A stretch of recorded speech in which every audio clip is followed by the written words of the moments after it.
Le résultat de mes recherches, donc cette théorie explicative du phénomène de synchronicité, euh, c'est quelque chose qui est potentiellement absolument révolutionnaire. C'est-à-dire que c'est une révolution de la pensée, hein. C'est-à-dire que ça met complètement par terre quelque chose qui l'est déjà, hein, d'ailleurs, cette notion philosophique du mécanicisme qui consiste à dire que tout est mécanique, que tout ce qu'on va vivre se crée dans le présent en conséquence de ce qui s'est produit dans le passé, c'est la causalité stricte, hein, et qui est la croyance devenue pseudo-scientifique dans laquelle le monde occidental et sa science et la science devenue pseudo-science, hein. Enfin, il y a la vraie science ne dit pas ça, mais le fait de maintenir envers et contre tout une vision mécaniste de la réalité, c'est rentrer dans une technoscience devenue une pseudo-science qui est complètement erronée. Et donc ce qu'amène la compréhension du phénomène de synchronicité avec cette nouvelle physique où on propose un espace-temps flexible, c'est une révolution de la pensée. C'est une révolution de la pensée qui réenchante le monde, qui nous montre qu'il existe une véritable magie de la vie, magie au sens technologique qu'on n'a pas encore compris scientifiquement. Mais justement, on est en train de jeter les bases scientifiques de cette magie entre guillemets. Et donc le fait de comprendre qu'on est libre et qu'on peut construire son futur en travaillant son état de conscience, en travaillant ses intentions, et en plus dans un sens moral, hein, spirituel, c'est-à-dire qu'on s'aperçoit que les valeurs qui sont nécessaires pour mettre en place des états de conscience créatifs qui nous permettent d'aller vers un futur harmonieux sont des états de conscience qui revalorisent toutes les valeurs spirituelles. Bien ça, c'est quelque chose d'absolument fabuleux, extraordinaire.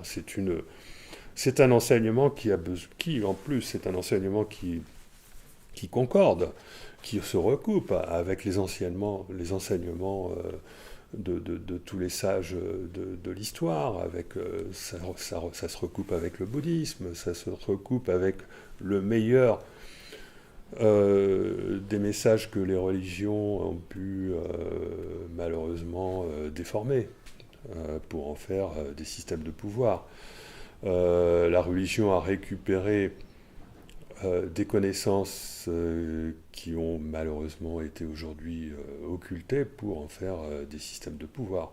La science s'est construite par opposition aux religions, en niant la possibilité d'une transcendance, en niant toute possibilité de finalité, on se rend compte aujourd'hui que c'est une erreur. La physique nous démontre que la finalité est nécessaire dans la création du cours des événements. On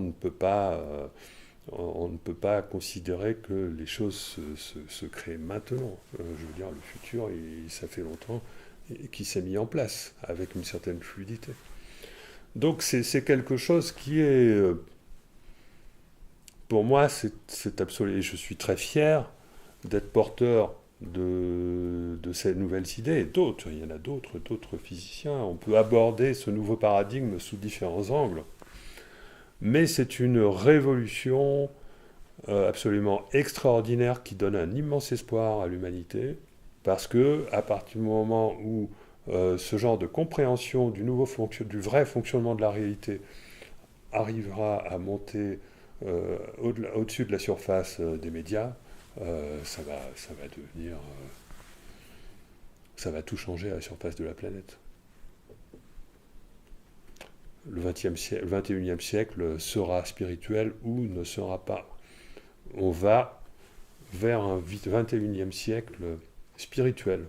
Et si on n'y arrive pas, si ce genre d'information n'arrive pas à remonter à la surface des médias, alors au contraire, on va vers un 21e siècle transhumaniste qui met en place sur la planète finalement une dictature à l'aide de la technologie. Et bon, voilà, c'est un avenir très sombre et qui ne peut finalement donner lieu qu'à voilà, de grands désastres. Mais ça, je n'y crois pas un seul instant, parce que justement, il y a cette alternative où petit à petit, les gens les plus intelligents sur la planète vont s'emparer de cette compréhension des choses et vont finir par l'enseigner à tout le monde et peut-être un jour à l'école. C'est déjà un petit peu le cas.